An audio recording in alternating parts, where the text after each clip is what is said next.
Hello there, dear friends, and welcome once again to the Relaxed Fantasy Review. On this channel, we spend our time looking at fantasy of all sorts, from books to movies to video games, and applying the characters within into the tabletop game Dungeons & Dragons 5th Edition. Today, though, we're going to be looking at a core mechanic of D&D itself. Specifically, we're going to be looking at a new race that came out of the Spelljammer books, the Hadozee. Hadozee are monkey people. They are gliding monkey people. They are an interesting race. Let's see what they can do. Firstly, they can be small or medium. This gives you the benefits that you can choose whichever one suits you better. If you want to have a medium mount, be small. You want to have the ability to grapple larger creatures, be medium. Take your pick. Variety is good. 10 out of 10. Then there's their speed. They have a 30-foot speed, but they also have a 30-foot climbing speed. This comes in real handy with one of their later abilities, but in general, just having a versatile speed gives you a 10 out of 10. Then there's the Dexterous feat ability. They can bonus action use an object with their feet. It says they can do things like open doors, open containers, pick things up, use items. They can't attack or do anything like that, but they have the ability to bonus action use objects. Not bad if you want to chug a healing potion real quick, or throw an item at an ally, or, if you have to use a tool or something in the midst of combat. That's the only time that really bonus actions matter, is in combat, but still, it's nice. I say 9 out of 10 for that. And then there's their glide feature. This is the real showstopper. As long as you're not wearing heavy armor, every time you fall 1 foot, you get to move 5 feet horizontally in a direction of your choice. This is really, really fast, and it comes in handy because dropping off of something, you fall automatically. You don't have to use an action or movement speed even. You just fall. And the Hadozee can glide when they fall. So if you use your 30-foot movement speed to climb something, assuming there's a 30-foot structure you can climb, and then you just drop off it, you glide, and you would move 150 feet by the end of the turn. Obviously, if you climbed up 60 feet by dashing or something, then you dropped, then you could move 300 feet in a single turn.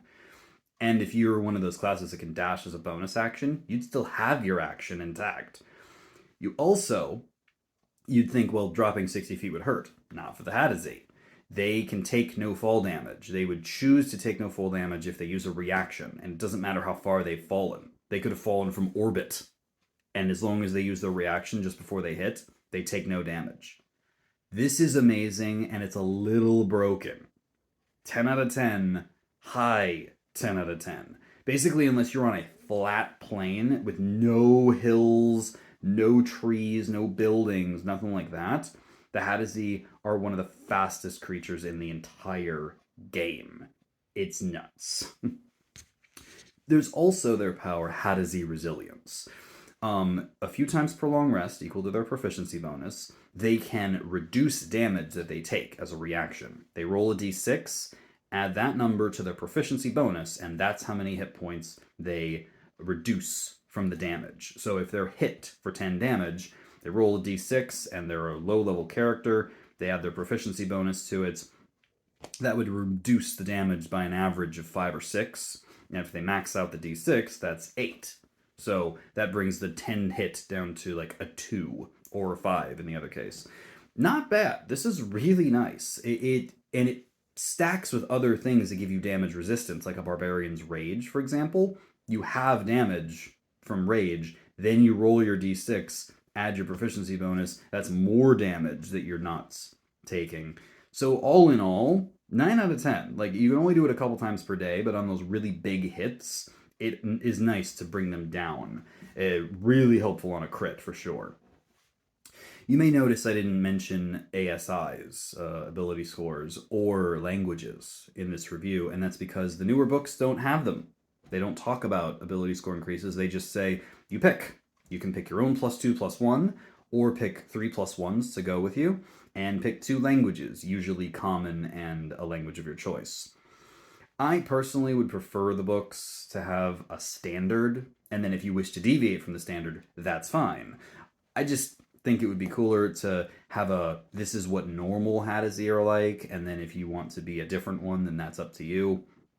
But customization's okay, and the books are going in that direction anyway. They have been for a little bit. So that's it. And that's all the features the Hadozee has in the book, but with their amazing speed, their gliding ability, their dexterous feats, their size choice, their resilience, there's a lot of good stuff here. Hadozee are 10 out of 10.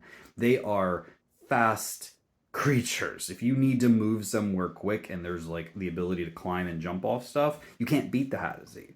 You can go faster than people riding horses. You can fly. You can glide faster from a 30-foot drop than a dragon can fly. That's nuts. Obviously, you got to work on game balance, but overall, Hadozee are fantastic. This has been the Relaxed Fantasy Review. If you enjoyed the video, please like and subscribe down below, and keep your eyes peeled for more race reviews coming down the line soon. Have a good one, my friends.